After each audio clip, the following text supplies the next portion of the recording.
simplu ca bună ziua. Nu se explică foarte bine, dar aici am mai tristuți în cred. Și de-a dreptul fricoșător când te urci, ai impresia că o să te răstorni. Slow. Stop. Slower? Yeah, fuck it. 24 degrees, yeah. 24 de grade. Și mi s-au activat senzorii de parcare de pe partea stângă.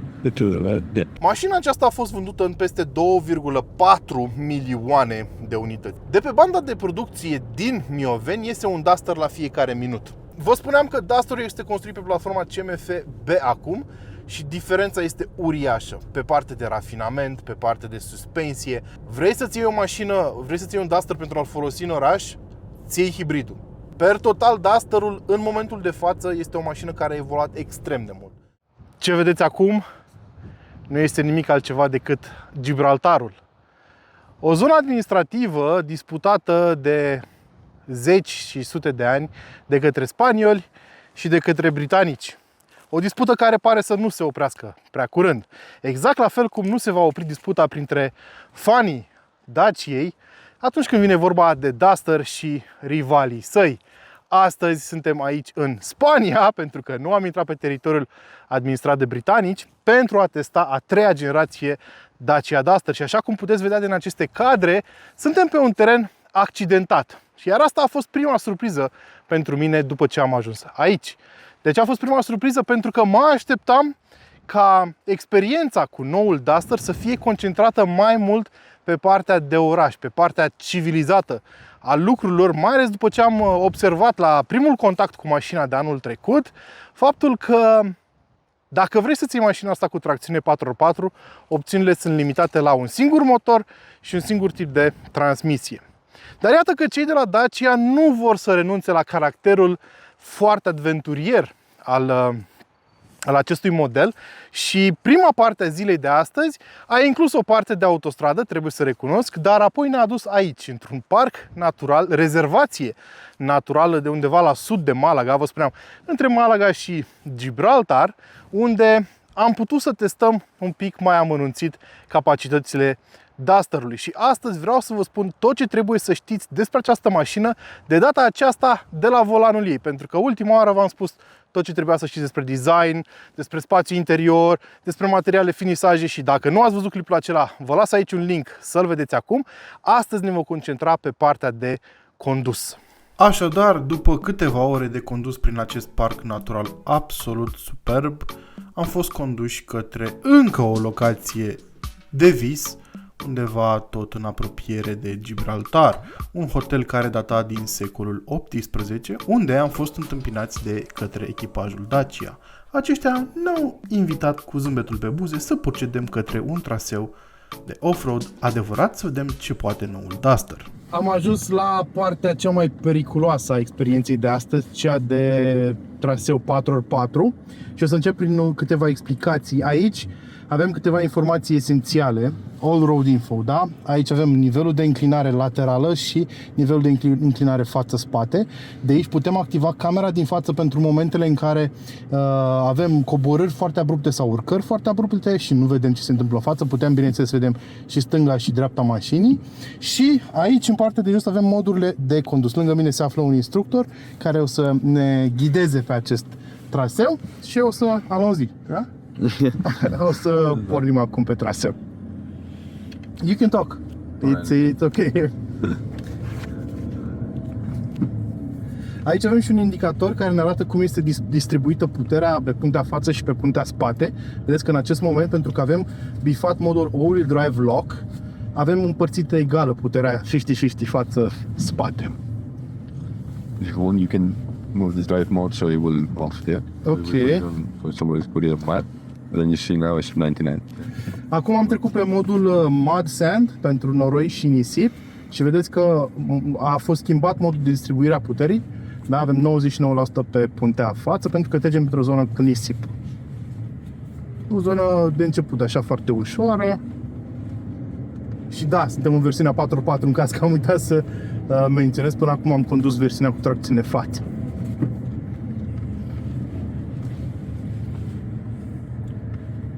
130 de cai, motor 1.2, mild hybrid, cutie anual. to stop here and then try the descent. Ok, acum ne oprim și încercăm hill descent, adică apăsăm pe butonul de aici și mașina teoretic ar trebui, fără intervenția mea, să frâneze automat pe coborâre. Eu acum nu fac nimic, o să mă ocup doar de direcție, mașina o să frâneze pentru mine. Mi s-a înverzit un indicator în bord care mi arată că hill descent control este pornit și mașina frânează pentru mine și are grijă ca totul să fie în regulă.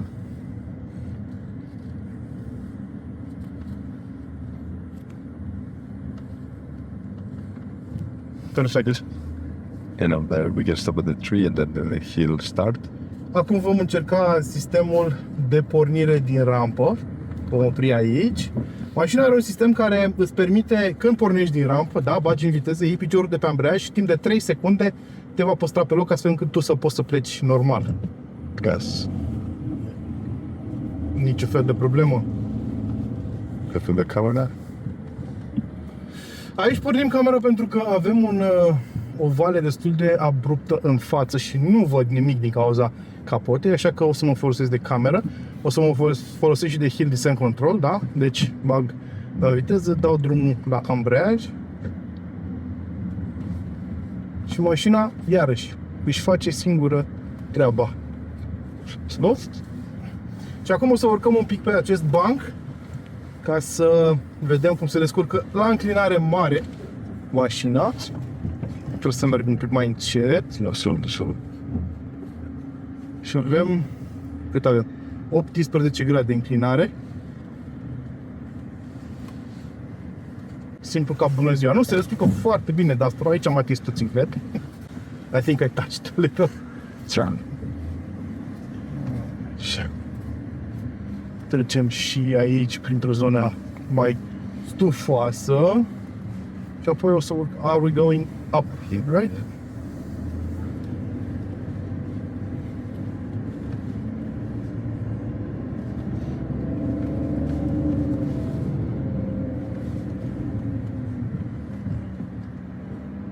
Left. Left and clean.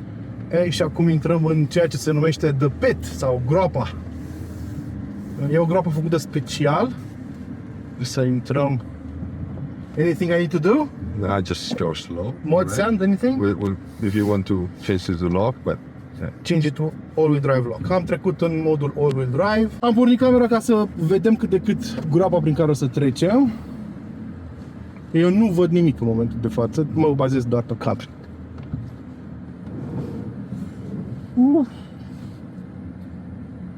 Când vezi cum te apropii așa de fundul groapei, te sperii.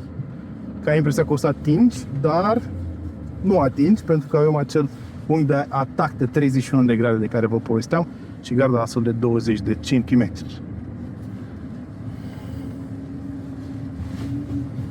Aici, practic, testăm cât de confortabilă e suspensia. Avem o porțiune de drum accidentat, dar asta am făcut mai devreme pe o porțiune mult mai accidentată. Și un test pentru very slow, so you can see the angle. cei mai ambițioși. Aici avem, o să mergem cu o roată pe acest banc și cu o roată în groapă și o să avem o inclinație de până la 25 de grade. Și de-a dreptul fricoșător când te urci, ai impresia că o să te răstorni. Slow. Stop. Slower? Yeah, fuck it. 24 degrees, yeah. 24 de grade. Și mi s-au activat senzorii de parcare de pe partea stângă. Yeah.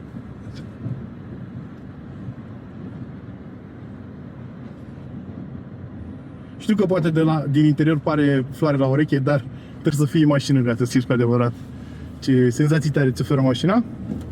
Aici o să testăm cât de strâns poate să vireze Duster-ul, da? O să încercăm să evităm un stâlp aici la stânga noastră.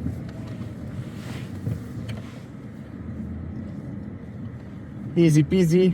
Opa! Exact ce ziceam, easy peasy.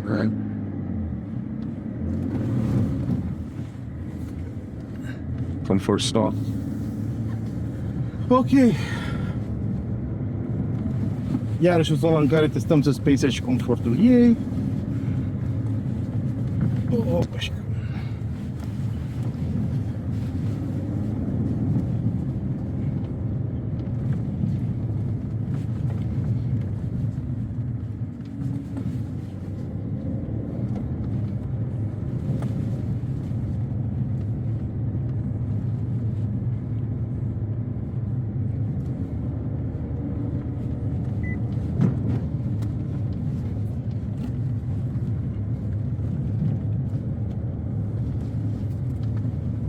Bun.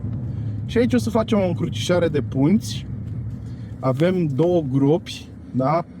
În momentul în care o să conduc în față, să pornesc camera, o să vedeți că una dintre roți o să fie, două roți o să fie în diagonală pe zone de aderență și două vor fi pe gropi.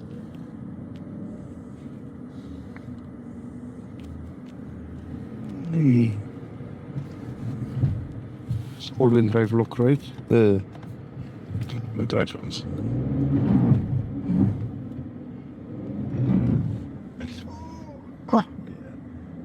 there we go. Easy peasy, right? Come on. I need to stop saying easy peasy because every time I say it, something wrong happens. You're making him nervous because you're so calm. So side camera here, going. Ok, aici o să pornim camera, să ocolim un trunchi de copac și o să folosim camera laterală ca să-l vedem. Uitați-l aici. Să trecem pe lângă el și o să ieșim înapoi pe drum.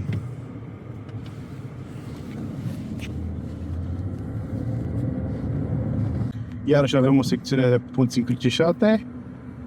Mergem ușor. Da.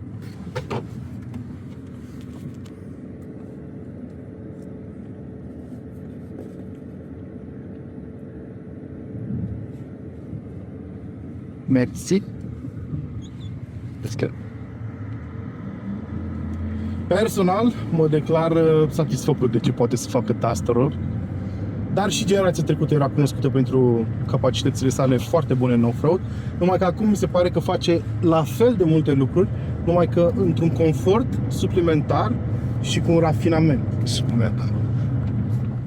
Deși impresionante abilitățile lui Duster în off-road, acestea, trebuie să recunoaștem, reprezintă doar o mică parte din modul în care mașina va fi folosită de viitorii clienți. Așa că ne-am îndreptat a doua zi către o porțiune de drumuri virajate, unde am testat cum se descurcă noul Duster în condiții, să spunem, normale. Bine ați venit în ziua a doua a experienței din Malaga cu noul Duster. Știu că ieri v-am promis că o să vă arăt de la volanul mașinii exact cum se simte versiunea 1.2 Mild Hybrid pe acel traseu de off-road. Din păcate, din motive care țin de logistică, nu am mai apucat să filmez ieri, dar nu-i nimic. O să vă spun astăzi, pentru că memoria mea este încă intactă, să spunem. Încă mi-aduc aminte exact ce am simțit ieri pe acel traseu de off-road. O să vă spun astăzi exact cum s-a comportat mașina în acele condiții. Dar mai întâi vreau să stabilim ceva în concret. Vreau să stabilim de ce este atât de important acest model, nu doar pentru Dacia, ci chiar mă risc acum să spun pentru industria auto din Europa. Este extrem de important pentru că până la momentul acesta, în cele două generații care s-au perintat prin fața noastră până acum de Duster, mașina aceasta a fost vândută în peste 2,4 milioane de unități. Este fără îndoială unul dintre cele mai de succes produse ale companiei din Mioveni. În 2022, Duster a fost cel mai bine vândut SUV către persoane fizice din Europa. Deci astea nu sunt lucruri care se pot atinge din greșeală sau coincidențe. Aici se vede munca celor de la Dacia și de la Renault. Bineînțeles că nu putem să vorbim de una fără cealaltă. Ca să vă faceți o idee cam cât de multe mașini s-au produs, de pe banda de producție din Mioveni iese un Duster la fiecare minut, iar 90% dintre ele merg către export. Și acum voi fi foarte curios să văd cum se va vinde și se va produce noul Duster și ce motorizări vor fi preferate de clienți. Pentru că un mare favorit al vostru și al multora era motorul de 1.5 diesel, care știți deja de la ultima mea experiență cu Dusterul, de la prezentarea statică din Portugalia de anul trecut, știți deja că nu se mai produce. Și foarte mulți dintre voi veți simți un gol în suflet acum, dar acea opțiune a fost înlocuită cu motorul de 1,2 litri în 3 cilindri Mild Hybrid al celor de la Renault. Atenție, acest motor Mild Hybrid este introdus pentru prima oară acum pe modelele Dacia, dar el a fost în portofoliul companiei mamă din 2018. Nu este tocmai nou-nouț pe piață. Și ieri am condus această motorizare, cum vă spuneam.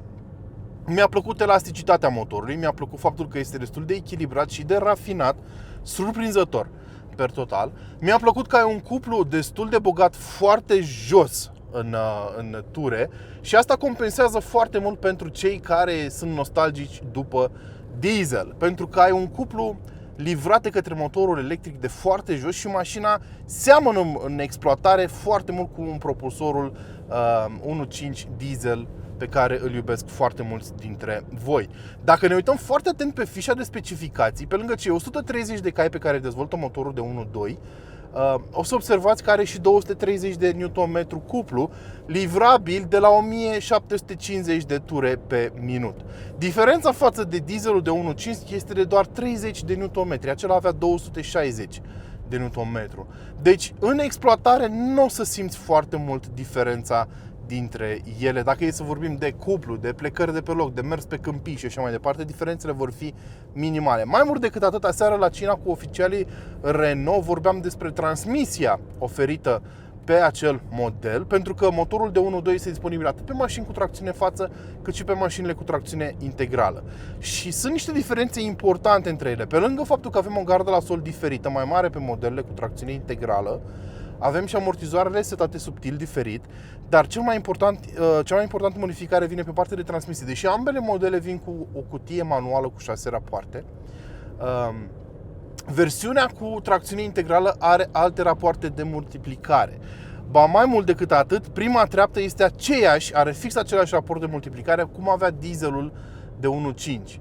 Deci, repet, cei de la Dacia și inginerii în special s-au gândit foarte mult la cum să facă acest motor să se simtă foarte similar cu cel diesel care nu mai este în ofertă în acest moment. Și din exploatarea mașinii ieri, ați văzut și pe traseul de off-road, dar și cât am mers eu cu ea, și pe autostradă, și pe traseul acela pietruit, mașina se comportă foarte bine. Îți ajung cei 130 de cai. Bineînțeles, în situația în care nu ai așteptări ca Duster-ul să se transforme peste noapte într-o mașină de raliu sau o mașină de super viteză. În continuare rămâne un SUV extrem de accesibil și asta vine și, bineînțeles, cu niște carențe. Nu poți să ceri de la Duster să aibă performanțe de Veyron.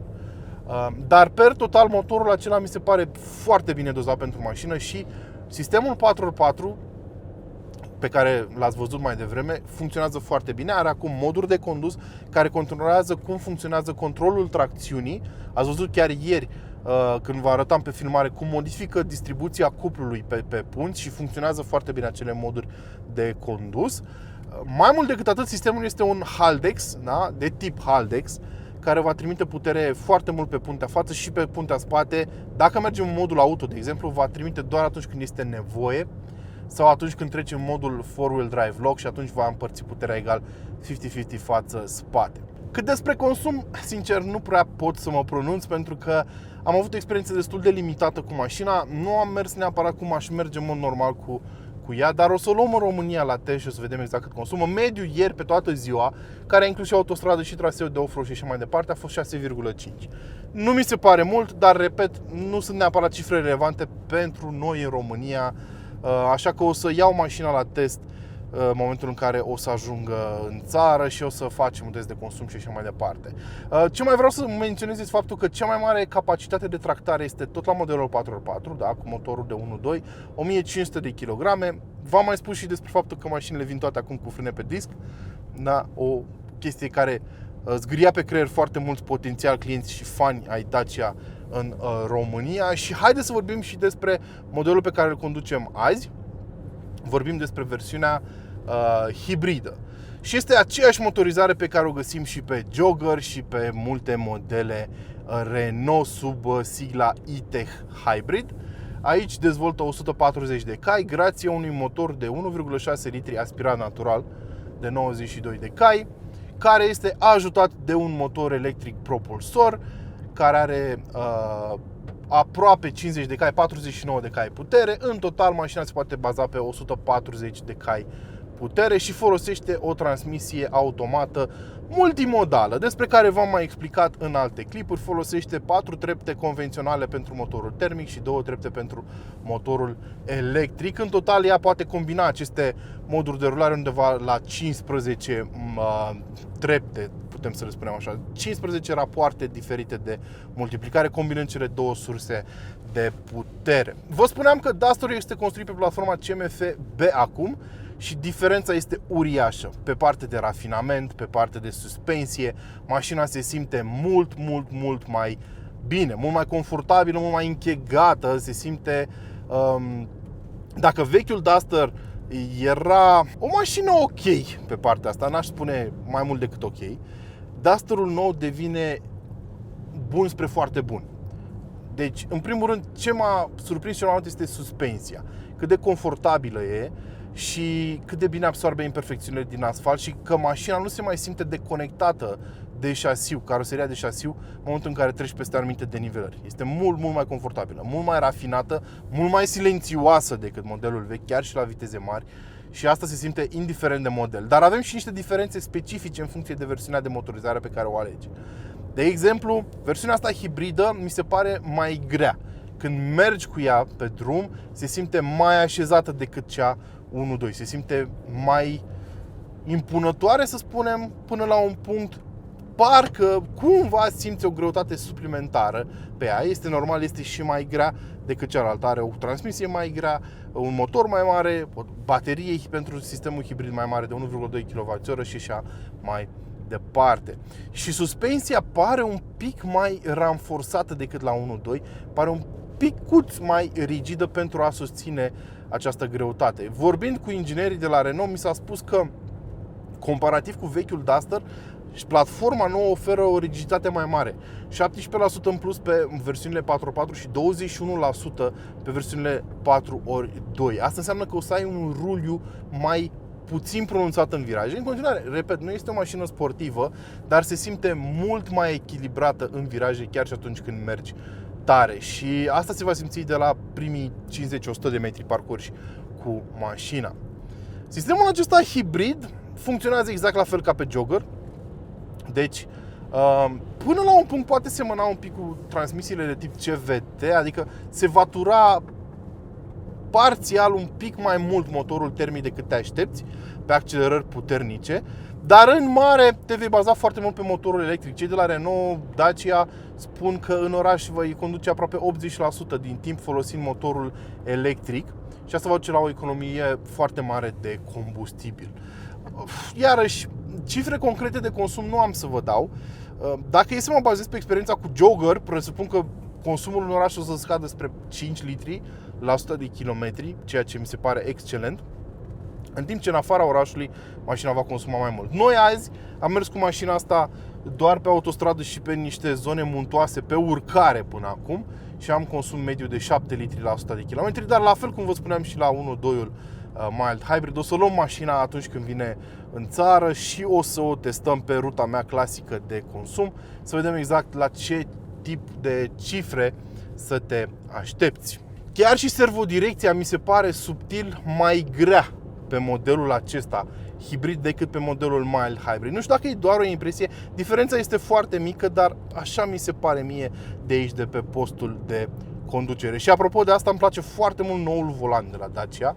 Știu că nu toți colegii mei jurnaliști sunt de acord cu mine pe partea asta, dar mie îmi place mult volanul ăsta.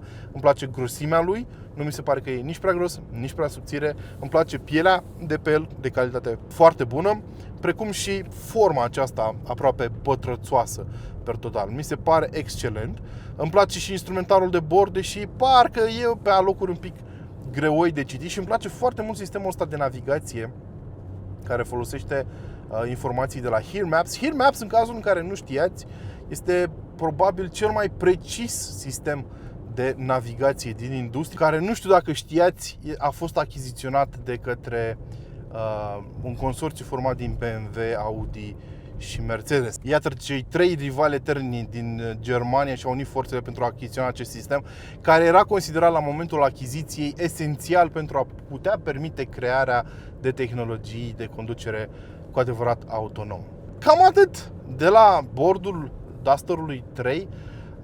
Sper că am reușit să vă transmit așa pe cât posibil ceea ce simți de la volanul mașinii. Per total, mi se pare că au gândit-o foarte bine cei de la Dacia cu gama oferită. Trebuie să înțelegem că, știu, mulți dintre voi sunteți dezamăgiți că nu mai există dieselul, dar trebuie să înțelegem faptul că mașina asta este gândită pentru a fi în producție în următorii 7-8 ani și dieselul, pur și simplu, pentru a fi păstrat în lista de opțiuni, trebuia să fie modificat substanțial pentru a fi compatibil cu normele Euro 7, care se apropie vertiginos și ar fi dus costurile de achiziție foarte sus și nimănui nu-i place o Dacia foarte scumpă, nu?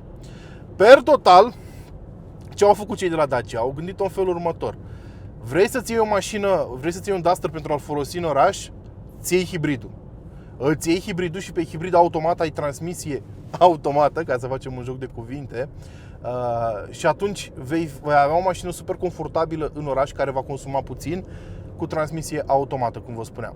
Vrei să-ți iei Duster-ul pentru muncă, mers pe câmpii, mers foarte mult prin afara orașului, ți-l ala pe cel cu motor de 1.2, care cel mai probabil va și consuma mai puțin în extern și are cutie manuală și nu o să te deranjeze atât de mult faptul că ai cutie manuală când mergi la drum lung, pentru că nu o să mestece mămăligă toată ziua, așa cum se spune colocvial printre pasionați. Deci mi se pare că au gândit-o foarte, foarte bine. Per total, Duster-ul în momentul de față este o mașină care a evoluat extrem de mult. Grație acestei tehnologii noi, acestei platforme noi care aduce tehnologii noi la bordul mașinii, asistenți la rulare, avertizori de viteză, pentru că și Duster trebuie să respecte aceleași reguli, da? Ai un avertizor la depășirea limitei de viteză inclus în standard, sisteme de asistență în caz de frânare de urgență și așa mai departe. E o mașină cu o suspensie mult mai bună, mult mai rafinată, deci pasul evoluționar înainte este uriaș. Și bineînțeles asta se va reflecta în preț, pentru că unii dintre voi a spus, băi, ajunge la 27.000 de euro un Duster full. Cum vedeți voi aici, nivelul de echipare Journey, adică de top, cu scaunele din acest material TEP care este foarte ușor de curățat și așa mai departe, cu toate dotările pe care le vedeți, mașina asta costă undeva la 27.000 de euro. Da, a crescut un pic în preț, dar mi se pare că dacă iei în considerare cât de mult a evoluat Duster-ul, încă ai un raport foarte, foarte bun performanță-preț, performanță-calitate-preț. Dar nu trebuie să mă credeți pe mine pe cuvânt, vă invit să mergeți la orice dealer Dacia, să vă plimbați cu mașina asta și apoi reveniți în comentarii și îmi spuneți dacă am greșit sau nu și să avem un dialog pe tema asta.